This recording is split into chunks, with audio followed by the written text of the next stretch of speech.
ഈ പരിപാടി കേവല വിനോദത്തിനായി മാത്രം നിർമ്മിക്കപ്പെട്ടതാണ്. ഈ കഥയിൽ ചിത്രീകരിച്ചിരിക്കുന്ന കഥാപാത്രങ്ങൾ, അവരുടെ പേരുകൾ, സ്ഥലങ്ങൾ, സംഭവങ്ങൾ മുതലായവയെല്ലാം സാങ്കല്പികം മാത്രം ആയതിനാൽ ജീവിച്ചിരിക്കുന്നവരോ മരിച്ചവരോ ആയ യാതൊന്നുമായി ഇവയ്ക്ക് യാതൊരു വിധ ബന്ധവുമില്ല. ഏതെങ്കിലും തരത്തിലുള്ള സാമ്യം തോന്നുന്നുണ്ടെങ്കിൽ അത് തികച്ചും യാദൃശ്ചികം മാത്രം.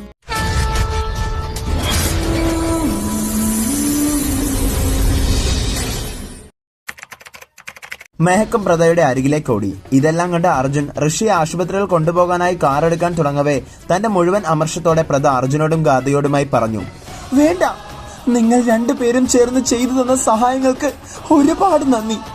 ഇനിയും ഇങ്ങനെ ദ്രോഹിക്കരുത്. ഇന്ന് വരെ ചേച്ചി എന്നല്ലാതെ മറ്റെന്തെങ്കിലും ഞാൻ വിളിച്ചിട്ടുണ്ടോ ഗാഥേച്ചി? എന്നാൽ ഇതാ നീ കാരണമാണ് ഞാൻ ഇന്ന് ഈ അവസ്ഥയിലെത്തിയത്. മറക്കില്ല ഞാനിത്, ഓർത്തു വെച്ചോ. മത്സ്യറാണിയാണ് ഞാൻ. പ്രദ ഋഷിയെയും താങ്ങിയെടുത്ത് കാറിൽ കയറി. പ്രദയുടെ സാരിയാകെ ചോരയിൽ മുങ്ങിയിരുന്നു. മെഹക്ക് വണ്ടി സ്റ്റാർട്ട് ചെയ്ത് ശേഷം അവർ നേരെ ആശുപത്രിയിലേക്ക് പോയി. ഋഷിയെ ഐസിയുലേക്ക് കൊണ്ടുപോയി. നിമിഷ നേരത്തിനകം ഗുജറാൾ ഫാമിലി ഒന്നടങ്കം കരച്ചിലും പിഴിച്ചിലുമായി ഐസിയുവിന്റെ മുന്നിലെത്തി. തലക്കേറ്റ കാര്യമായ പരിക്ക് കാരണം ഒരു മേജർ സർജറി തന്നെ ഋഷിക്ക് നടത്തേണ്ടതായി വന്നു. സർജറി പേപ്പറുകളിലെല്ലാം ഒപ്പുവെച്ച് ഋഷിയെ ഓപ്പറേഷൻ തിയേറ്ററിലേക്ക് കൊണ്ടുപോകുമ്പോഴും 10% ചാൻസ് മാത്രമായിരുന്നു ഡോക്ടർമാർ പറഞ്ഞിരുന്നത്. അവസാനം ഡോക്ടറിന്റെ ആ വാക്കുകൂടി കേട്ടപ്പോൾ ഗുജറാൾ ഹൗസ് ഒന്നടങ്കം തകർന്നു. സർജറി കഴിഞ്ഞു. പക്ഷേ തലക്കേറ്റ പരുക്കിന്റെ ആഘാതത്തിൽ ഋഷി കോമയിലേക്ക് പോയി. തനിക്ക് വേണ്ടി ജീവൻ ബലിയായി കൊടുത്ത ഋഷിയുടെ കാര്യം ആലോചിച്ച് പ്രദ ആകെ സങ്കടത്തിലായി. അപ്പോഴാണ് അവൾക്ക് ആ കാര്യം ഓർമ്മ വന്നത്. ഇന്ദ്രനീലത്തിന്റെ ശക്തിയാൽ മരിച്ചവരെ പോലും തിരിച്ചു കൊണ്ടുവരാനാകും. പക്ഷേ ഇന്ദ്രനീലം കടലിന് പുറത്തേക്ക് കൊണ്ടുവന്നാൽ അത് കൊണ്ടുവരുന്ന മത്സ്യകന്യകയുടെ ജീവന് ആപത്തുണ്ടാകും. അവളെ മറ്റു വംശജർ ആക്രമിച്ച് ഇന്ദ്രനീലം കവർന്നെടുക്കും. പ്രദ മെഹക്കിനോട് അതിനെപ്പറ്റി ചോദിക്കാനായി തുടർന്നു. ചേച്ചി, ഋഷിയേട്ടന്റെ ഈ അവസ്ഥ ഞാൻ കാരണം ഉണ്ടായതാ. നമ്മുടെ ഇന്ദ്രനീലം ഉപയോഗിച്ച് ഋഷിയേട്ടനെ തിരികെ കൊണ്ടുവരാൻ കഴിയില്ലേ ചേച്ചി? പ്രദയുടെ വാക്കുകൾ കേട്ട മെഹക്കിന് ദേഷ്യം വന്നു. പ്രദ, നീ എന്തായി പറയുന്നത്? നീ മത്സ്യറാണിയാ. പക്ഷേ മത്സ്യവംശത്തിലെ എല്ലാവരുടെയും സ്വത്താണ് ഇന്ദ്രനീലം. അത് മഹാമാളികയിൽ നിന്ന് എടുക്കണമെങ്കിൽ എല്ലാവരുടെയും അനുവാദം വാങ്ങിക്കേണ്ടതായി വരും. മാത്രമല്ല, ഇനി അനുവാദം വാങ്ങിച്ചു എന്ന് തന്നെ ഇരിക്കട്ടെ, കടലിന് പുറത്തേക്ക് വന്നാൽ അതിനെ കവർന്നെടുക്കാനായി ഒരുപാട് പേരെത്തിയേക്കാം. നീ അവരിൽ നിന്നെല്ലാം എങ്ങനെ രക്ഷപ്പെടും? അതുകൊണ്ട് വേണ്ട പ്രദ, നീ അങ്ങനെ ചെയ്യരുത്. മെഹക്കിന്റെ വാക്കുകളെ പ്രദയ്ക്ക് അംഗീകരിക്കാനായില്ല.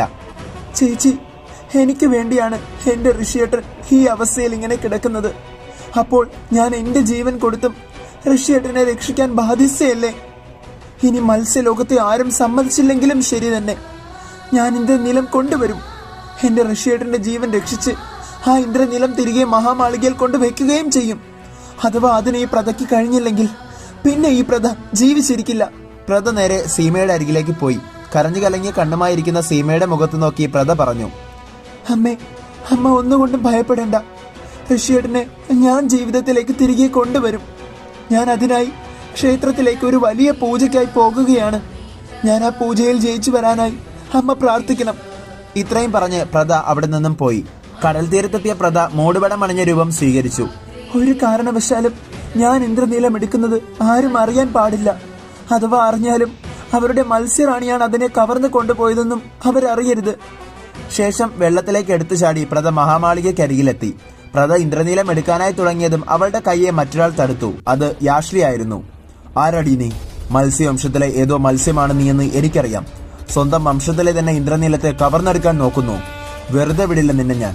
നിന്റെ മുഖം ഞാനൊന്ന് കാണട്ടെ എന്ന് പറഞ്ഞുകൊണ്ട് യാഷ് പ്രദയുടെ മൂടുപടം മാറ്റാനായി തുടങ്ങി. പക്ഷേ പ്രദ വിട്ടുകൊടുത്തില്ല.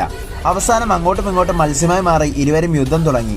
അതിന്റെ അവസാനത്തിൽ പ്രദയുടെ മുഖത്തെ മൂടുപടം ദൂരേക്ക് തെറിച്ചു വീണു. പ്രദയുടെ മുഖം കണ്ടതും യാഷ് ഞെട്ടി. പ്രദ, നീയോ? നിനക്കതിന് എങ്ങനെ കഴിഞ്ഞു? ഇന്ദ്രനീലം സംരക്ഷിക്കേണ്ട മത്സ്യമാണ് തന്നെ അതിനെ കവർന്നെടുക്കാൻ ശ്രമിക്കുന്നുവോ? ഇതിന് ഞാൻ ഒരിക്കലും അനുവദിക്കില്ല. യാഷ്ലിയുടെ ചോദ്യത്തിന് മുന്നിൽ പ്രദ പതറിപ്പോയി. പക്ഷേ ഋഷിയെ രക്ഷിക്കണമെന്ന ഒറ്റ ലക്ഷ്യം മാത്രമേ പ്രദയുടെ മനസ്സിലുണ്ടായിരുന്നുള്ളൂ. യാഷ്ലിയുടെ ചോദ്യങ്ങൾക്ക് മറുപടി പറയാതെ അവരുമായി വീണ്ടും പ്രദ യുദ്ധം തുടർന്നു. പരസ്പരമുള്ള പോരിനിടയിൽ യാഷ് ദൂരേക്ക് തെറിച്ചു വീണു. അന്നേരം നോക്കി പ്രദ ഇന്ദ്രനീലം സ്വന്തമാക്കി അവിടെ നിന്നും പോകാൻ തുടങ്ങവേ യാഷ് അവളെ തടയാൻ ശ്രമിച്ചു. പ്രദ, നീ എന്തിനാ ഇങ്ങനെ ചെയ്യുന്നത്? പറയാതെ നിന്നെ ഞാൻ കടലിന് പുറത്തേക്ക് വിടുമെന്ന് കരുതണ്ട. യാഷ്ലിയുടെ വാക്കുകളെ മറികടന്നുകൊണ്ട് പ്രദ മത്സ്യമായി മാറി കരയിലേക്ക് നീന്തി. കടൽക്കരയിലെത്തിയ പ്രദ കരയിലേക്ക് കടക്കാൻ തുടങ്ങവേ നിഡോഗ വംശത്തിലെ നിരവധി നാഗങ്ങളും ഇന്ദ്രനീലം സ്വന്തമാക്കാനായി അവിടെ നിൽക്കുന്നുണ്ടായിരുന്നു. ഒരു നിമിഷം പ്രദയൊന്ന് പതറി. മുന്നോട്ടിറങ്ങിയാൽ നിഡോഗ വംശത്തിലെ നാഗങ്ങൾ, പിന്നോട്ടാണെങ്കിൽ യാഷ്. രണ്ട് കൂട്ടരുടെയും ഇടയിൽപ്പെട്ട പ്രദ ആകെ ആശയക്കുഴപ്പത്തിലായി. മനസ്സിൽ അവൾ ഓർത്തു, യാഷ്ലിയോട് കാര്യങ്ങൾ പറഞ്ഞ് മനസ്സിലാക്കാം. അല്ലാതെ മറ്റു വഴിയില്ല. അപ്പോഴേക്കും യാഷ് പ്രതക്കരികിൽ എത്തിയിരുന്നു.